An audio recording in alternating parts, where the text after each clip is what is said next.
माँ, तुम्हारी तो तबीयत बिगड़ी जा रही है, चलो मैं तुम्हें अस्पताल ले चलती हूँ। ये सब करने का कोई फायदा नहीं गुंजन बेटी, मेरे जाने का समय अब आ गया है। तुम्हें अपने छोटे भाई राकेश का ध्यान रखना होगा। वादा कर, तू कभी राकेश को माँ की कमी महसूस नहीं होने देगी, राकेश का ख्याल रखेगी। हाँ माँ, मैं वादा करती हूँ कि मैं अपने छोटे भाई का ख्याल रखूंगी। इतना बोलकर सुनीता दुनिया को छोड़कर चली जाती है। सुनीता जाते जाते गुंजन को छोटे भाई की जिम्मेदारी दे जाती है।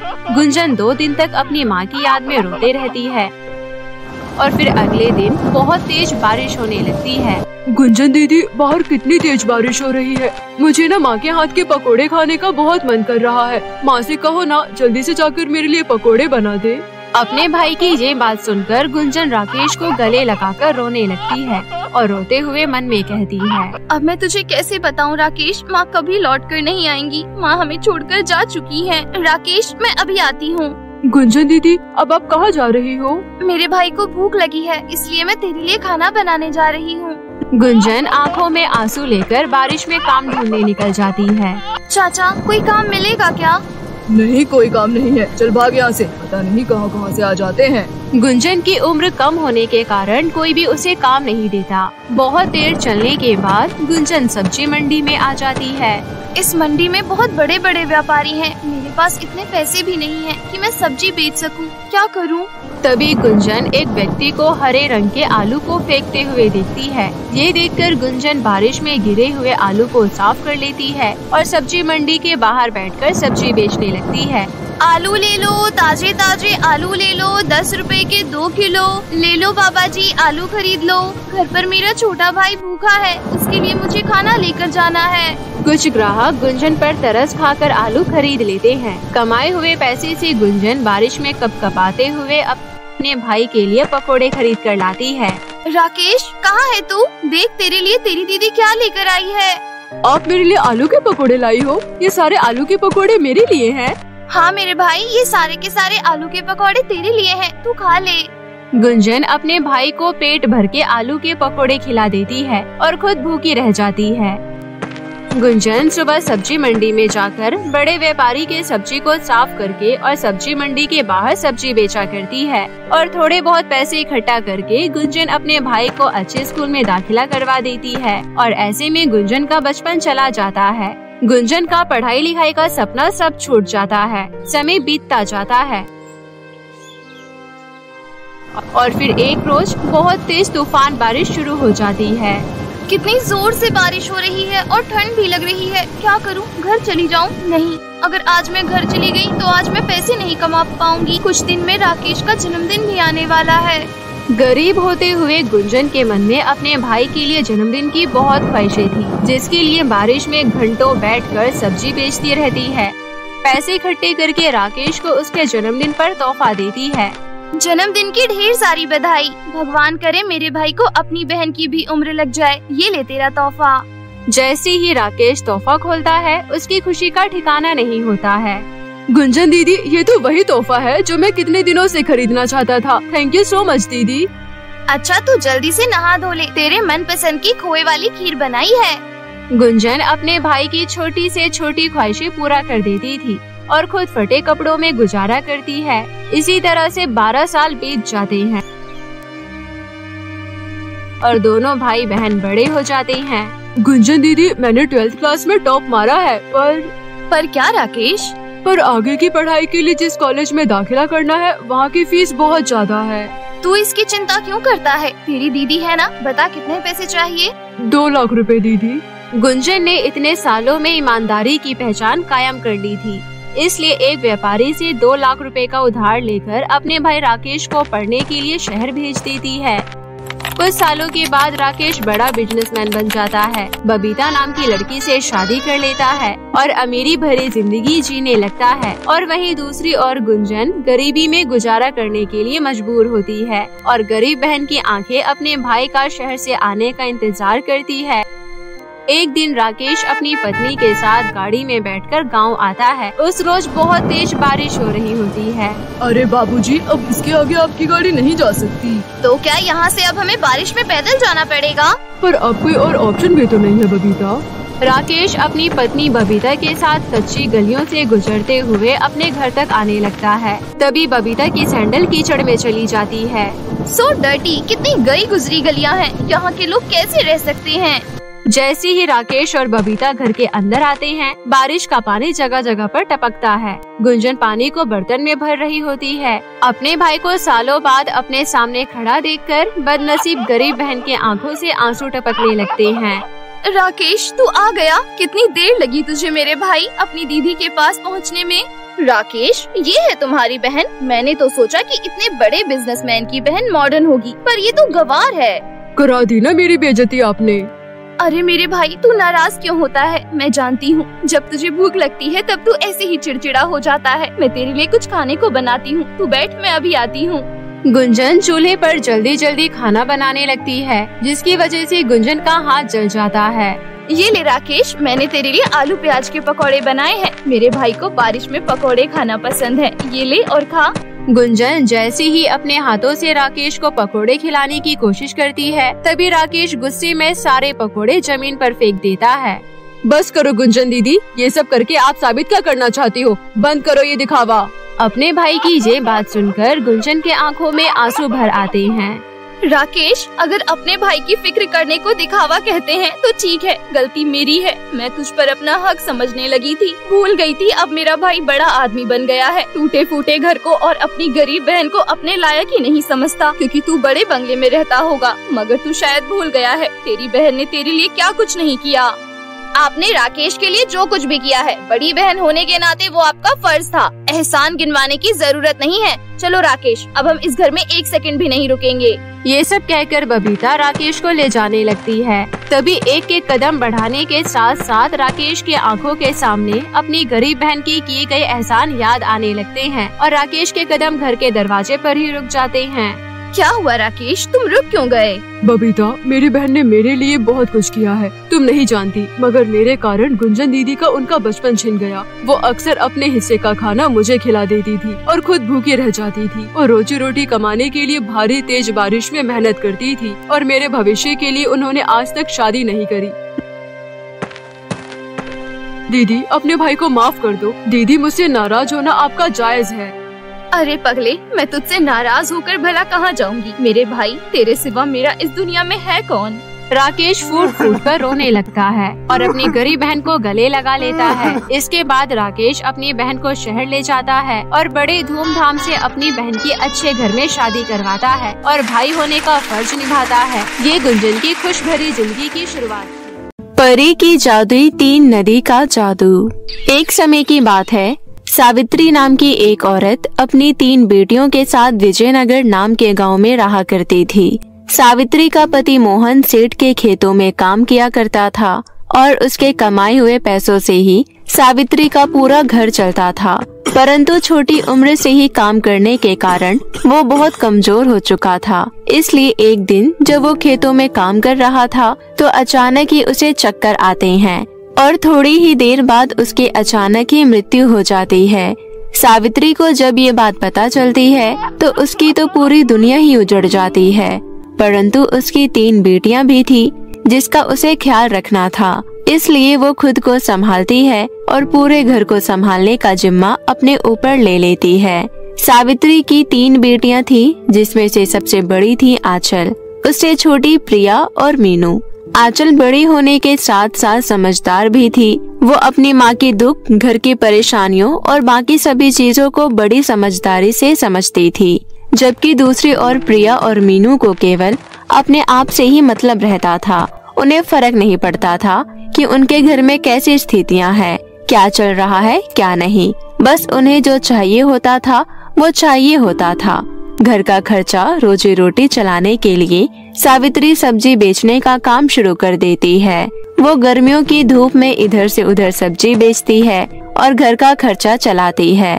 परंतु वो इतना कुछ कर कर भी अपनी दोनों छोटी बेटियों प्रिया और मीनू को खुश नहीं कर पाती थी, क्योंकि उन दोनों की डिमांड ही कभी पूरी नहीं होती थी। ऐसे ही एक दिन जब सावित्री सब्जी बेचने जाती है तो उसकी एक भी सब्जी नहीं बिकती। पूरे दिन वो इधर से उधर घूमती रहती है, लेकिन कोई फायदा नहीं होता।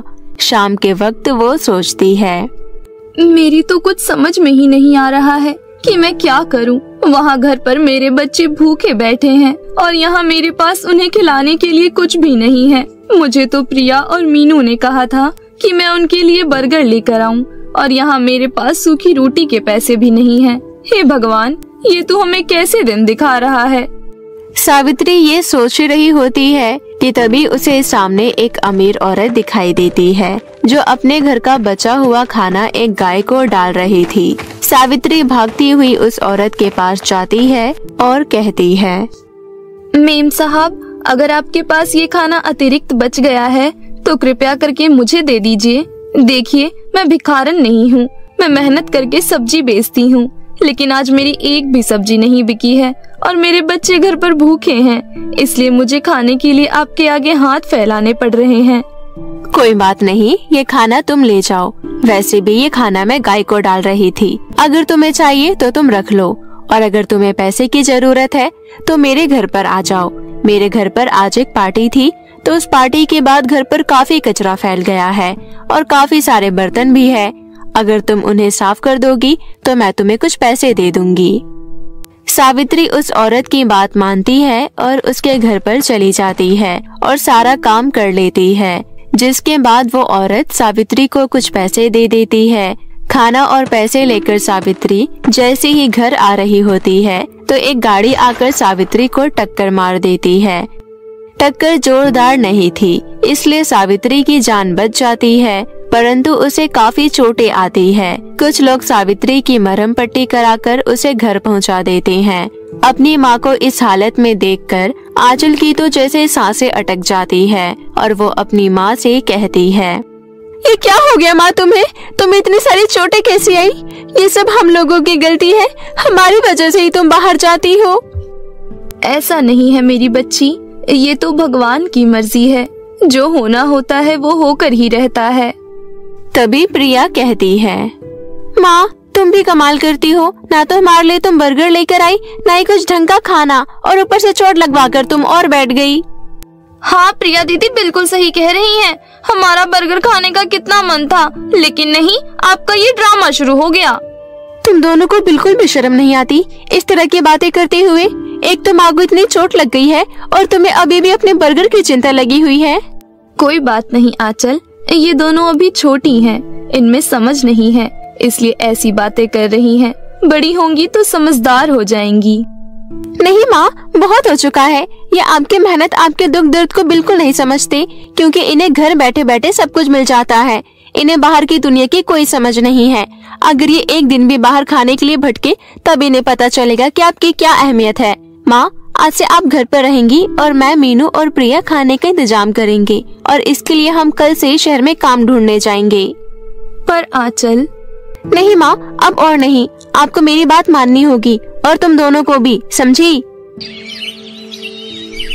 अगले दिन आंचल प्रिया और मीनू को लेकर जंगल के रास्ते से शहर की तरफ निकल पड़ती है। प्रिया और मीनू को आंचल पहले से ही पसंद नहीं थी, लेकिन जो कल हुआ उसके बाद से तो मीनू और प्रिया आंचल से नफरत करने लगी थी।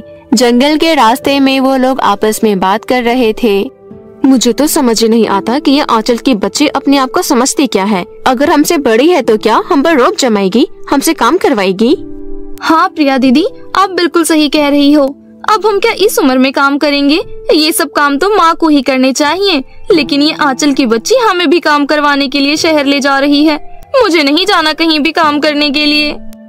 तू चिंता मत कर, हम कहीं नहीं जाएंगे काम करने के लिए। बल्कि मैं तो कहती हूँ अभी जंगल के रास्ते में कई खतरनाक जानलेवा जानवर होंगे।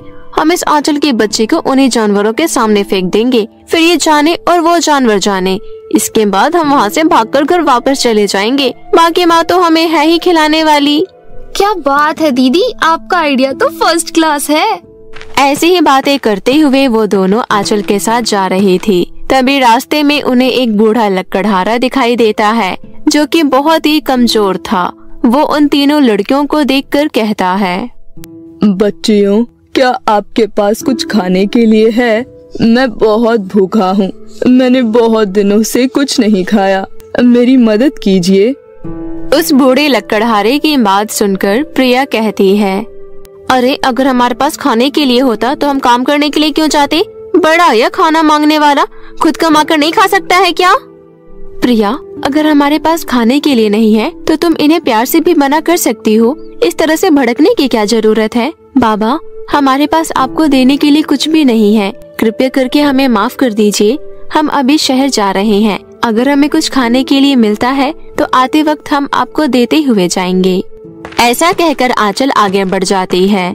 कुछ दूर आगे बढ़ने पर मीनू और प्रिया को झाड़ियों के पीछे कुछ बाघ आपस में लड़ते हुए दिखाई देते हैं।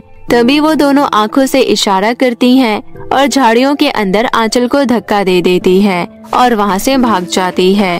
बेचारी आंचल जैसे तैसे वहाँ से अपनी जान बचाकर निकल जाती है और 3 नदी वाले किनारे के पास आकर पहुँचती है, जहाँ उसे मीनू और प्रिया दिखाई देती है।